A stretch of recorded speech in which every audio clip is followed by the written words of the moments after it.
کہ سیدہ فاطمہ الزہرا رضی اللہ تعالی عنہ کے دونوں شہزادے حسنین کریمین بیمار ہو گئے تو سیدہ نے منت مانگی کہ بچوں کو شفا ہوگی تو 3 روزے رکھوں گی۔ شفا ہو گئی، روزے بھی رکھ لیے۔ اور جب مولا علی شیر خدا روزہ رکھنے کے لیے بیدار ہوئے، سیدہ فاطمہ الزہرا بیدار ہوئی تو امام حسن اور حسین بھی اٹھ گئے۔ 7-8 سال کی عمر، اماں جی ہم نے بھی رکھنا ہے۔ صبح کھجور اور دودھ سے روزہ رکھ لیا گیا۔ این افطاری کے وقت مولا علی کہتے ہیں فاقے چل رہے تھے، کہیں سے میں جون لایا تھوڑے سے۔ سیدہ فاطمہ الزہرا نے پیس کر روٹیاں پکائیں۔ وہ وقت جو بڑا مشکل ہوتا ہے افطار کا، کہتے ہیں اس وقت جب کھانے کے لیے بالکل ہاتھ آگے بڑھنے لگے اور امید تھی کہ ابھی سیدنا بلال اللہ اکبر کہیں گے تو روزہ کھلے گا، لیکن ابھی چند ہی منٹ رہتے تھے کہ دروازے پر ایک فقیر نے صدا دی۔ کہنے لگا سارے مدینے کے دروازے کھٹکھٹا آیا ہوں، قحط ہے، فاقہ ہے، اے رسول اللہ کے خاندان والوں، میں یتیم ہوں، کسی نے بتایا ہے کہ اور کوئی دروازہ کھلے نہ کھلے سیدہ کا دروازہ تیرے لیے ضرور کھلے گا، کیا یتیم کو روٹی ملے گی؟ تو حضرت مولا علی نے بچوں کی طرف دیکھا ہی تھا کہ امام حسن ساری روٹیاں جا کے دروازے پہ دے آئے۔ کھجور اور پانی سے افطار ہو گیا۔ صبح پھر کھجور اور دودھ سے روزہ رکھا۔ امام راضی کہتے ہیں این وہ وقت جب افطار کا ٹائم آیا تو پھر دروازے پہ کسی نے صدا دی، کہا اے رسول اللہ کے خاندان والوں، میں مسکین ہوں، رات سے روٹی کھائی ہے، نہ صبح کھا سکا نہ دوپہر، کسی نے بتایا ہے کہ اس دروازے سے خالی کوئی نہیں جاتا۔ امام حسن نے پھر سارا لنگر اٹھایا اور پھر جا کے دے دیا۔ تیسرا دن پھر ہوا۔ مجھے لگتا ہے کہ جب افطار کا ٹائم آیا ہوگا نا تو یہ خود ہی سارے دروازے پہ دیکھتے ہوں گے، یہ کوئی آیا نہیں لینے والا ابھی تک، لگتا ہے کہ نظریں دروازے پہ تھیں۔ این افطار کے وقت 3 روٹیاں جب جاؤں کی پک کے آئی تو ایک بھکاری نے صدا دی، کہنے لگا میں قیدی ہوں، آج ہی قید سے رہائی ملی ہے، پہلے دن کسی کے دروازے پہ صدا ملی ہے، دی ہے روٹی ملے گی؟ امام حسن وہ کھانا دے کے واپس لوٹے۔ کھجور اور پانی سے افطار ہوا اور جیسے ہی مسجد نبوی میں تینوں باپ بیٹا نماز پڑھنے گئے تو مولا علی کہتے مجھے بتانا نہیں پڑا، رسول کریم نے میری طرف دیکھ کے فرمایا علی تیرا، فاطمہ کا، حسن اور حسین کا 3 دن والا عمل خدا کو بھی بڑا پسند آیا ہے اور محمد مصطفیٰ کو بھی بڑا پسند آیا، بڑا پسندیدہ عمل۔ میں کہتا ہوں کہ حضرت فاطمہ نے نا ان کی تربیت پہلے ہی کر دی تھی، 3 دن بغیر افطار کے روزہ رکھنے کی، وہ ٹریننگ گھر سے ہو چکی تھی۔ اب میدان کربلا میں 3 دن بھوکا پیاسا رہنا ان کے لیے مشکل نہیں تھا، وہ تو ان بچوں کے لیے مشکل ہوتا ہے جو کھانا دیر سے پکنے سے برتن توڑنے شروع کر دیتے۔ وہ بچے بلیک میل ہوتے ہیں جن کو ایک وقت ان کے پسند کا کھانا نہ ملے تو وہ گھر میں جو ہے وہ ادھم شروع کر دیتے ہیں، جن کی ماں نے عادت ڈالی ہو کہ بیٹا 3 دن بھوکے پیاسا رہنا ہوا تو رہ لینا، لیکن کسی بھی باطل کے ساتھ کمپرومائز نہ کرنا، یعنی اتنا مشکل نہیں تھا۔ ان کی تربیت ہوئی، ان کی ٹریننگ ہوئی، پھر اللہ نے ان کی سیرت میں رنگ بھرے، ان کے کردار میں حسن آیا، وقار آیا۔ حضرت امیر معاویہ رضی اللہ تعالی عنہ نے ایک شخص کو بھیجا مدینہ منورہ شام سے، تو اس نے کہا میں نے امام حسین سے ملنا ہے، تعارف کیا ہے؟ جناب امیر معاویہ فرمانے لگے مسجد نبوی میں جانا جس کے گرد لوگ سب سے زیادہ ادب سے بیٹھے ہوں اور جس کی باتیں سب سے زیادہ میٹھی ہوں اور جس کی نظریں سب سے زیادہ جھکی ہوں اور جس کے چہرے پر تمہیں سب سے زیادہ وقار نظر آئے وہی علی کے بیٹے حسین ہوں گے۔ جو سب سے زیادہ تمہیں وہاں ماحول کے اندر جو شخص نظر آئے پوچھنے کی ضرورت نہیں پڑے گی۔ وہ شخص کہتا میں مدینے آیا تو میں نے واقعی ایک شخص کو دیکھا، شہد کے گرد مکھیوں کا اتنا ہجوم نہیں ہوتا جتنا امام حسین کے گرد رسول اللہ کے غلاموں کا ہجوم تھا، لیکن نظریں جھکی ہوئی، باتیں میٹھی، لہجہ گداز لفظوں میں رانائی، اور لوگ کئی باتیں پوچھتے تو علی کے صاحبزادے ایک کا جملہ بولتے تو لگتا یہ کہ وہ جملہ سیدھا دل میں اترتا چلا جاتا ہے۔ امام علی مقام کے کردار میں نا کچھ باتیں بڑی زیادہ تھیں، بہت زیادہ تھیں، بڑا حسن تھا۔ ایک بات تو یہ تھی امام حسین رضی اللہ تعالیٰ عنہ کا علم و فضل بڑا کمال کا تھا۔ ایک دفعہ صحابہ میں مسئلہ بن گیا کہ بچہ پیدا ہوتا ہے تو اس کا وظیفہ کیسے لگانا ہے. امام حسین کا علم و فضل بتا رہا ہوں، علم و فضل. تو بات بڑی پیچیدہ ہو گئی.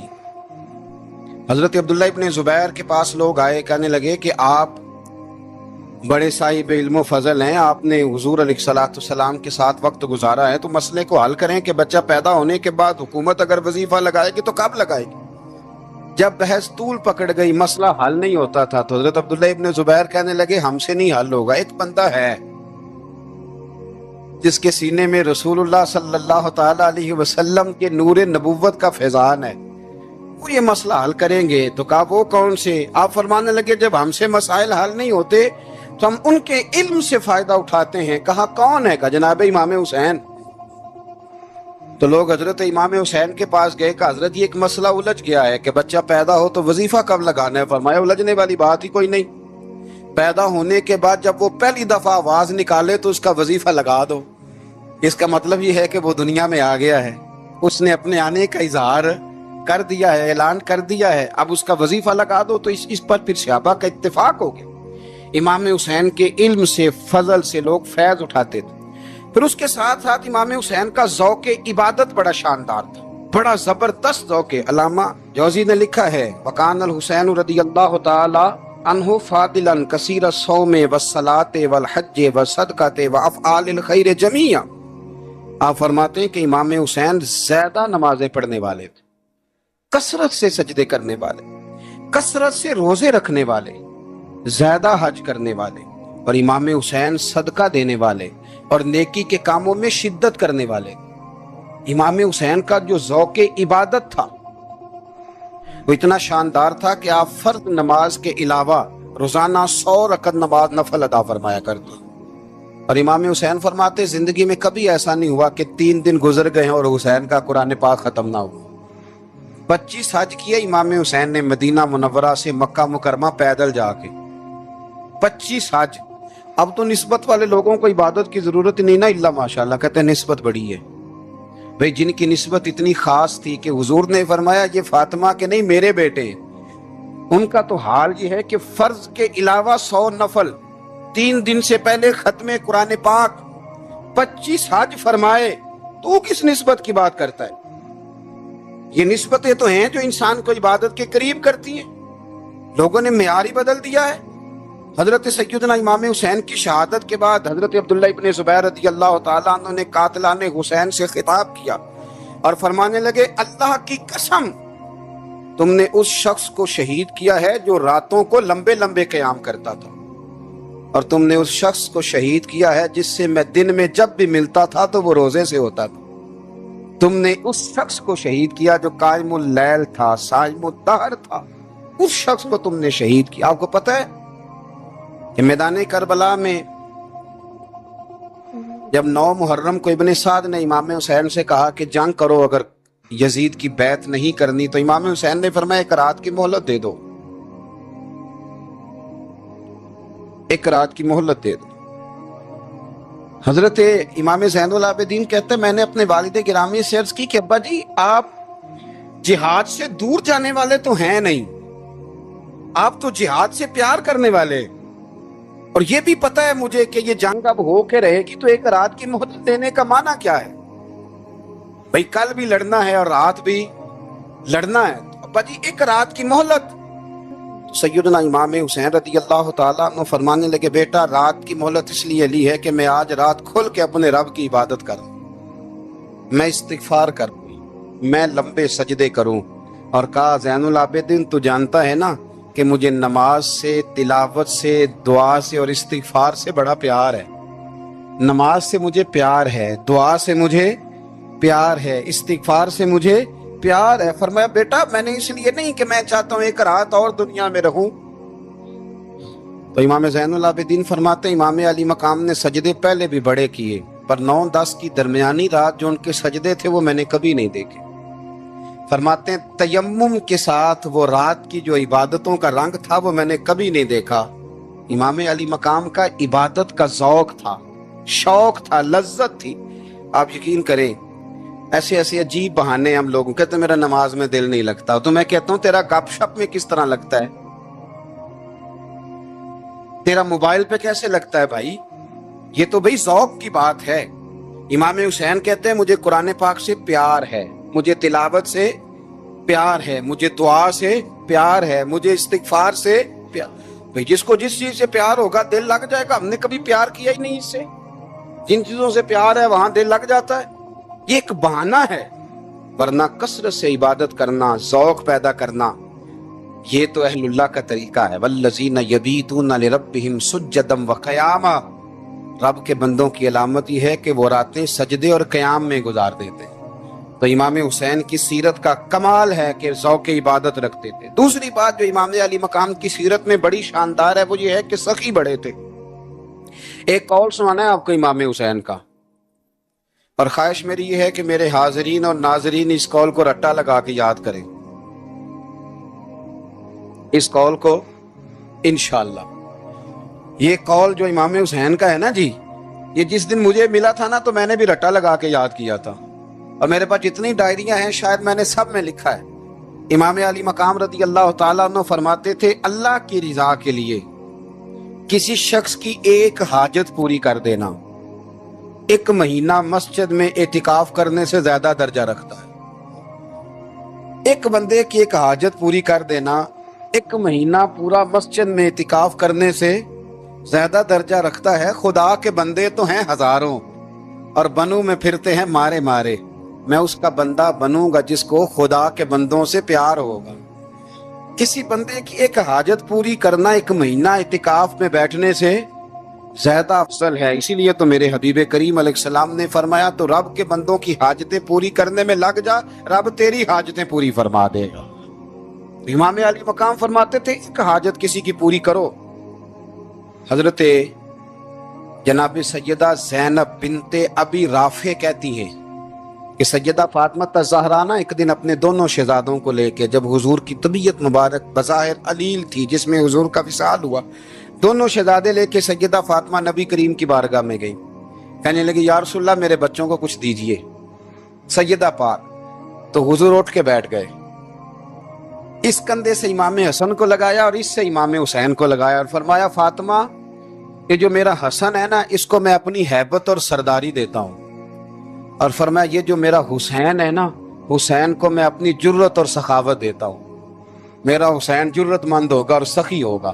داتا گانج بخش علی حجویری، امام الاولیاء، سید الاسفیاء، داتا صاحب کشف المعجوب میں فرماتے ہیں ایک دن نا امام حسین کے پاس ایک شخص آیا بڑی دور سے کچھ مانگنے کا، حضور کچھ دیجئے۔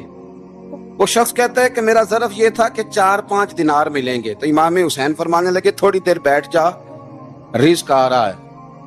تو امام حسین کو حکومت وقت کی طرف سے نا 5 تھیلیاں ملی جس میں ایک تھیلی میں 500 اشرفیاں تھیں۔ 5 تھیلیاں آئیں، لیکن اس کو آنے میں نا ذرا دیر ہو گئی۔ وہ 5 تھیلیاں جب آئی نا تو امام حسین اس کی طرف 5 تھیلیاں بڑھا کے نا، ذرا دیکھنا میری طرف غور سے، 5 تھیلیاں بڑھا کے نا تو فرمانے لگے میاں جتنا تجھے انتظار کرایا نا اتنی ہم تیری حاجت پوری نہیں کر سکے۔ تو یہ نہ محسوس کرنا کہ حسین کے دروازے پہ بیٹھا بھی رہا ہوں تو ملا کیا ہے، یہ نہ محسوس کرنا۔ وہ شخص کہتا ہے جب میں نے وہ تھیلیاں کھولی اور پھر میری نظر امام حسین پہ پڑی تو میرے اندر سے آواز آئی اگر حسین ابن علی اتنے سخی ہیں تو محمد عربی کتنے سخی ہو۔ اگر یہ معیار ان کا ہے، ان کا یہ معیار ہے، اور خود بھیک دیں خود ہی کہیں منگتے کا بھلا ہو، خود کہنے لگے جتنا انتظار کرایا ہے اتنی تیری مدد کر سکے۔ یہ سخاوت کا معیار تھا، یہ طریقہ تھا۔ ایک دفعہ سیدنا امام حسین رضی اللہ تعالیٰ عنہ کے گھر کے اندر نا 5000 دینار آئے، مسجد میں تھے، آپ کو 5000 دینار ملے تو امام زین العابدین کہتے ہیں کہ مسجد سے لے کر گھر آنے تک امام حسین نے 5000 اللہ کے رستے میں خیرات کر دی۔ فرماتے میں نے کہا ابا جی 5 دینار کی گھر میں ضرورت تھی، مالاں والے سخی نہیں ہوندے تے سخیاں کل مال نہیں ہوندا، ایتھے اوتھے دوویں جہانی سخی کنگال نہیں ہوندا۔ کہا ابا جی 5 دینار کی گھر میں ضرورت تھی، تو کہتے ہیں مجھے فرمانے لگے بیٹا یہ جن کو میں نے دیا ہے نا یہ گھر کے لیے ہی دیا ہے، یہ گھر کے لیے ہی دیا ہے، جن کو دیا ہے تمہارا کیا خیال ہے یہ باہر خرچ ہوا ہے، یہ گھر کے لیے ہی ہے۔ اس لیے کہ جب انسان دوسروں پر شفقت کرتا ہے تو اللہ اس کے گھر پہ رحمت فرماتا ہے۔ امام حسین کے مزاج میں پہلی بات میں نے ذوق عبادت کی عرض کی، دوسری بات عرض کر رہا ہوں کہ صحابہ حضرت اسامہ بن زید بڑے پیارے ہیں میرے نبی کریم کے، بڑے پیارے۔ حضرت اسامہ بن زید کے بارے میں سیدہ عائشہ صدیقہ فرماتی ہیں ان کے ناک سے اگر ریٹھ نکلتی تھی تو اللہ کے رسول اپنے دستے مبارک سے صاف کر دیتے تھے، اور سرکار فرماتے تھے کہ اگر اسامہ لڑکی ہوتا نا، ان کے غلام کے بیٹے تھے حضرت زید بن عمرو، اگر یہ لڑکی ہوتا میں اسے زیور پہناتا۔ بڑے پیارے تھے، لیکن جب ان کا آخری وقت آیا نا تو 60,000 دینار کا قرضہ تھا۔ رشتہ داروں سے کہا، دوستوں سے کہا، یاروں سے کہا، پر قرض ادا نہیں ہو رہا تھا۔ حضرت اسامہ بن زید کہتے ہیں بڑا پریشان تھا۔ جب حد ہو گئی نا تو حضرت اسامہ بن زید فرمانے لگے جاؤ کوئی حسین ابن علی کو خبر کرو، ان سے کہو میں نا غلام ہوں آپ کے نانا کا، مقروض دنیا سے چلا گیا تو کیا بنے گا۔ امام حسین کو خبر ملی تو دوڑے آئے۔ لاجپال اس پیر کو نہیں کہتے جو تگڑا نذرانہ لے کے تو ماتھا چوم لے، لاجپال تو اس کو کہتے ہیں کہ جب ضرورت پڑے تو وہ سر پہ موجود ہو۔ حضرت سیدنا امام حسین تشریف لائے تو جناب اسامہ بن زید رو پڑے، کہنے لگے حضور میں نے نا غلامی کی ہے آپ کے نانا کی، اور اس غلامی پہ ناز ہے، اب 60,000 دینار کا قرضہ لے کے دنیا سے جاؤں گا تو میری قبر پہ بوجھ رہے گا۔ امام حسین خادم کو بھی کہہ سکتے تھے جاؤ گھر پیسے پڑے ہیں لے آؤ، امام حسین خود گئے، چادر اوڑھ کے تو اس کی اوٹ میں بکل میں 60,000 دینار چھپا کے لائے اور جناب اسامہ بن زید کے سامنے رکھ کے کہنے لگے اسامہ یار پیسے رات کو ہی آئے تھے، میں سوچ رہا تھا مجھے تو ضرورت نہیں، اللہ نے کس کا نصیب میرے گھر میں بھیج دیا، مجھے تو حاجت ہی نہیں تھی، اب پتہ چلا پیسے تیرے تھے، اللہ نے حسین کی ڈیوٹی لگائی ہے کہ جا کے دے آ۔ حضرت اسامہ بن زید رو پڑے، فرمانے لگے اللہ آپ کو بہترین صلہ عطا فرمائے، یہ معیار تھا۔ اور پھر تیسری بات یہ کہ دل کے بڑے صاف تھے، دل بدستاور کے حج اکبر است، از ہزاراں کعبہ یک دل بہتر است۔ شیخ سعدی کہتے ہیں کہ درویش کہتے ہیں کہ کسی کا دل رکھ لینا نا، دل راضی کر دینا کعبے کا 1000 بار حج کرنے سے بہتر ہے۔ دل بدستاور کے حج اکبر است، کسی کا دل راضی کرنا حج اکبر ہے۔ امام بڑا ہی پیار کرتے تھے، گھوڑے پہ جا رہے تھے، کچھ فقیر غریب لوگ بیٹھ کے روٹی کھا رہے تھے، کہاں رہے تھے سڑک کے کنارے۔ تو امام زین العابدین فرماتے ہیں کہ جب امام حسین گزرے تو انہوں نے آواز دی حضور دل کرتا ہے ہمارے ساتھ بیٹھ کے روٹی کھائیں۔ کائنات کے مالک و مختار کے نواسے اور دنیا کے سب سے بڑے شہزادے گھوڑے سے اترے اور غریبوں کے ساتھ سڑک پہ بیٹھ گئے، روٹی کھانے لگے اور دیر تک کھاتے رہے، اور جب فارغ ہو گئے تو فرمانے لگے کھانے کی ضرورت بھی نہیں تھی، حاجت بھی نہیں تھی، پر تم نے آواز دی تو دل رکھنے کو بیٹھ گیا تھا، اگر اجازت دے تو چلا جاؤں۔ یہ مزاج تھا، یہ طبیعت تھی۔ آپ کے ایک بھائی ہیں چھوٹے، حضرت محمد بن حنفیہ نام ہے، حضرت مولا علی شیر خدا رضی اللہ تعالیٰ عنہ کی دوسری بیوی سے۔ ایک دن حضرت امام حسین ان کے گھر میں بیٹھے تھے تو کسی بات میں نا اختلاف رائے ہو گیا، تو امام علی مقام ناراض ہو گئے، فرمایا آج کے بعد تیرے گھر نہیں آؤں گا، رومال اٹھایا چلے گئے۔ لوگوں نے حضرت محمد بن حنفیہ رضی اللہ تعالیٰ عنہ سے کہا حسین تو ناراض ہو گئے، کبھی نہیں آئیں گے۔ آپ فرمانے لگے بھائی تمہارا ہے کہ میرا؟ جی بھائی تو آپ کے ہیں۔ فرمایا اگر کہو تو چند منٹوں میں حسین واپس آئے۔ جناب ناراضگی ہو گئی ہے۔ فرمایا ناراضگی ہوئی ہے پر میں اس کے دل کی نرمی کو تو جانتا ہوں، اس کے مزاج کے اندر جو محبت ہے اس سے تو ابھی آئے۔ کہا جناب وہ کیسے؟ فرمانے لگے دیکھنا ذرا۔ تو امام حسین نے خط لکھا، حضرت محمد بن حنفیہ نے رکا لکھا، کہنے لگے حسین میرے باپ کا نام بھی علی ہے اور آپ کے باپ کا نام بھی علی ہے، پر ایک فضیلت ایسی ہے جس میں میں آپ کا مقابلہ نہیں کر سکتا، وہ یہ ہے کہ آپ سیدہ فاطمہ الزہرا کے لال ہیں، آپ محمد مصطفیٰ علیہ السلام کے نواسے ہیں۔ کہنے لگے بھائی جان آپ نے نانا جان کی وہ حدیث تو سنی ہوگی کہ دو لوگ ناراض ہو جائیں تو جو صلح پہلے کرے جنت میں پہلے جائے گا۔ فرمانے لگے دل میرا کر رہا تھا کہ پہلے صلح کر لوں، لیکن پھر بڑے بھائی کو پشت کروں گا جنت میں جاتے ہوئے، یہ بھی تو بے ادبی ہے نا. اب خط میں نے لکھ دیا ہے، آپ کا جو ارادہ ہو. امام حسین نے خط پڑھا تو آنکھوں میں آنسو آ گئے. پھر سے رومال اٹھایا. بچے پوچھنے لگے کہاں جا رہے ہیں؟ کہا بھائی کے گھر جا رہا ہوں. کہا آپ تو ناراض تھے. فرمایا تھا ناراض پر ہے تو میرا بھائی نا. ہو گئی بات ختم. بڑی دل میں نرمی، طبیعت میں سوز، لہجے میں گداز. لیکن اس کے ساتھ ساتھ امام حسین رضی اللہ تعالیٰ عنہ کا جذبہ جہاد، امام حسین کی استقامت. آج لوگ ادھر ہوتے ہیں جس طرف ہوا کا رخ ہوتا ہے. آج لوگوں کی سوچوں کا زاویہ یہ ہے کہ جدھر رش زیادہ ہوگا ہم بھی ادھر جائیں گے. ہم یہ نہیں دیکھتے حق کس طرف ہے، ہم یہ دیکھتے ہیں رش کس طرف ہے. امام حسین رضی اللہ تعالیٰ عنہ نے رش نہیں دیکھا، حق دیکھا. امام حسین رضی اللہ تعالیٰ عنہ استقامت کے وہ پہاڑ ہیں، معمولی آدمی نہیں تھے. فرزق شاعر کہتا ہے کہ میں نے امام حسین سے کہا تھا، میں نے کہا لوگوں کی تلواریں یزید کے ساتھ ہیں پر دل آپ کے ساتھ ہے، دل آپ کے ساتھ ہیں. امام حسین رضی اللہ تعالیٰ عنہ نے زمانے کے حالات نہیں دیکھے، حق اور سچ دیکھا. چیزیں انسان کو کمزور کر سکتی ہیں وہ ساری امام حسین پہ طاری کی گئیں. جتنی چیزیں، وطن چھوڑنا کتنا کو مشکل ہوتا ہے. شالا پردیسی کوئی بھی نہ تھی وے کخ جنا تو پارے. حضرت سلطان باؤ فرماتے ہیں بچو پردیسی ہونا کوئی آسان ہے؟ جس آدمی کا کسی چھوٹے سے گاؤں میں بھی مکان ہو چھوڑنا پڑ جائے تو روٹا ہے. تو مجھے بتاؤ جس نے اپنا سارا بچپن مدینے میں گزارا ہو. آج جو ایک ہفتہ مدینے رہ کے آتے ہیں ان سے واپس نکلنا مشکل ہوتا ہے. لیکن امام حسین حق کا رستہ تھا، وطن کی قربانی دی، اور معمولی وطن نہیں، مدینے جیسا وطن. اور جب کھڑے تھے نا امام حسین رضی اللہ تعالیٰ عنہ رجب میں نکل رہے تھے مدینے سے، تو کوئی شاعر کہتا ہے دور کھڑے ہو کے انہوں نے گویا کہا تھا آقا تیرے کرم کے خزینے کی خیر ہو، میں جا رہا ہوں تیرے مدینے کی خیر ہو. امام حسین نے وطن چھوڑا، کوئی لغزش نہیں پیروں میں، کوئی نہیں. شہزادوں والی زندگی تھی. مسجد نبوی کے امام تھے. نبی کریم علیہ السلام کے روضہ اطہر پر تشریف رکھتے تھے. زمانہ حیا کرتا، شان و شوکت تھی، پر حق کے لیے چھوڑا. نکل کر خانقاہوں سے ادا کر رسم شبیری. اور پھر بڑا مشکل ہوتا ہے.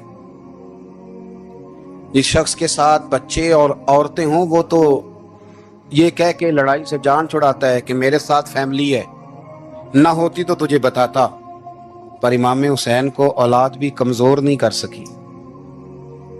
عورتوں کا ساتھ ہونا کمزور نہیں کر سکا. پھر امام علی مکہ بھوک کتنا مشکل کام ہے. آج لوگ کہہ نہیں دیتے کہ میں تو اس لیے گناہ کرتا ہوں کہ رشوت اس لیے لے لیتا ہوں کہ بچے چھوٹے ہیں. 10 دنوں کی کم و بیش سفر، 3 دنوں کی بھوک اور پیاس، پر حق کے رستے میں امام حسین کو کوئی چیز کمزور نہیں کر سکی. اور پھر وہ جتنی باتیں لوگ کہہ سکتے تھے وہ ساری کہیں گئیں، ساری. اور آ کے عرض کرنے لگا حضور یہ کوئی معمولی دشمن نہیں، یہ وہ ظالم ہیں جو لاشوں پہ بھی گھوڑے دوڑا دیتے. تو امام علی مقام فرمانے لگے جو شہادت کا جذبہ لے کے نکلے وہ پھر انجام نہیں دیکھا کرتا.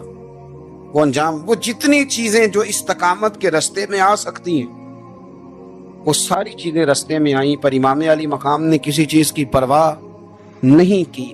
آج کا مسئلہ یہ ہے کہ آج لوگوں میں استقامت نہیں ہے. رات کو کچھ ہوتے ہیں، سویرے کچھ ہوتے ہیں، دوپہر کو کچھ ہوتے ہیں، شام کو کچھ ہوتے ہیں. ہمارا کل انداز تکلم کچھ اور ہوتا ہے، صبح کچھ اور ہوتا ہے. امام علی مقام میدان میں رہے. ایک میت گھر میں ہو جائے تو کئی دنوں تک آنکھ کھلتی نہیں، ہوش رہتا نہیں. سب سے زیادہ مصائب امام حسین نے دیکھے، سب سے زیادہ. اور گھوڑے پر بیٹھنے سے پہلے ساری تکلیفیں آپ دیکھ چکے تھے. باپ کا جنازہ اٹھانا آسان ہوتا ہے، بیٹے کا جنازہ اٹھانا بڑا مشکل ہوتا ہے. پر امام حسین نے بیٹوں کے جنازے اٹھائے. حضرت علی اصغر کی لاش کو امام حسین نے اپنے دست مبارک سے دفن کیا. اور جناب علی اکبر کی میت کو جب آپ اٹھا کے لا رہے تھے تو سیدہ زینب فرماتی ہیں کہ مجھے یوں کبھی لگتا تھا حسین کا قد بڑا ہے اور کبھی لگتا تھا علی اکبر کا قد بڑا ہے. اور فرماتی ہیں کہ پھر حضرت قاسم بن حسن کو بھی وہ اٹھا کے لائے. اور جناب عباس کے وجود سے الگ ہونے والے بازو انہوں نے لا کے حضرت عباس کے وجود کے ساتھ بھی رکھے۔ انہوں نے یہ سارا منظر دیکھا، لیکن جب حسین ابن علی اپنی دفعہ گھوڑے پہ سوار ہوئے تو لگتا یہ تھا کہ ان سے زیادہ بہادر کوئی نہیں۔ ایک جملہ بھی یزیدی فوج کے سامنے امام حسین نے کمزور نہیں کہا، ایک جملہ بھی، ایک فکرہ بھی کچا نہیں بولا، کہیں بھی کوئی منت نہیں کی، کسی جگہ بھی ان کے پائے استقلال میں کوئی لغزش نہیں آئی۔ جب لوگوں کو پتہ چل جائے کہ اب سامنے موت ہی موت ہے، سوائے اس کے چارہ کچھ بھی نہیں، تو بہت ساری رخصت اور اجازت تو دین بھی دیتا ہے، پر امام حسین کسی جگہ کسی رخصت پر عمل کرتے نظر نہیں آتے۔ ڈٹ کے بات کی، ڈٹ کے، اور پھر جب میدان میں نکلے، اللہ اکبر، تو ابن سعد کہنے لگا کہ اگر دو دو کر کے ایک ایک کر کے جاؤ گے تو یہ 45,000 کا لشکر سارا حسین کاٹ ڈالے گا، یک بار کی حملہ کرو گے تو بات۔ اتنی استقامت، اتنا۔ آج تو لوگ ڈپریشن کے مریض ہیں، آج تو لوگ ٹینشن کے مریض ہیں، ہر دوسری بات میں لوگ کہتے ہیں وہ بڑا، پر کس بات سے؟ مطلب کیا آپ نے زندگی میں صرف جاب نہیں مل رہی، صرف بیماری آ گئی، صرف خرچہ نہیں گھر میں بڑا، کس بات کا ڈپریشن؟ امام حسین کی زندگی بتلاتی ہے کہ وہ لوگ بھی کوئی دنیا میں کمال حاصل کر سکتے ہیں جو چھوٹی چھوٹی بات پہ روتے ہیں۔ مال بھی ہے، جوانی بھی ہے، گھر بھی ہے، مکان بھی ہے، بچے بھی ہیں، عزت بھی ہے، صرف پیسے نہیں۔ اور انسان ہے کہ آنکھیں نہیں کھل رہی، وہ سمجھتا ہے میں کسی کام کا ہی، فقط پیسے نہیں بس۔ او خدا کے بندو، امام علی مقام نے فرمایا سارا کچھ لٹا کے بھی جو میدان میں کھڑا رہے اسے حسین ابن علی کہا جاتا ہے، اسے حسین ابن علی کہا جاتا ہے۔ حسین ابن علی کی شان رفت کوئی کیا جانے، حسن جانے، علی جانے، نبی جانے، خدا جانے، کون جانے امام علی مقام کا معیار۔ تو امام حسین رضی اللہ تعالیٰ عنہ کی زندگی ہمیں بتاتی ہے کہ ذوق والی عبادت کرو۔ امام حسین کی زندگی ہمیں بتاتی ہے کہ جب تم سخاوت کرو تو پھر اپنی حیثیت سے بڑھ کر کرو۔ اور امام حسین کی زندگی ہمیں بتاتی ہے کہ دل میں کسی کے لیے کوئی بات نہ رکھو، صلح کرنے میں پہل کرو، محبتیں کرنے میں آگے بڑھو۔ اور امام حسین کی زندگی ہمیں بتلاتی ہے کہ جب دنیا میں تم نے کچھ کرنا ہے تو پھر ڈٹنا بھی سیکھو، پھر کھڑے ہونا بھی سیکھو۔ یہ نہ دیکھو کہ حالات، امام حسین نے ایک دن بھی حکومت نہیں کی، یزید نے 4.5 سال کی، لیکن قیامت تک دلوں پہ حکومت امام حسین کی رہے گی۔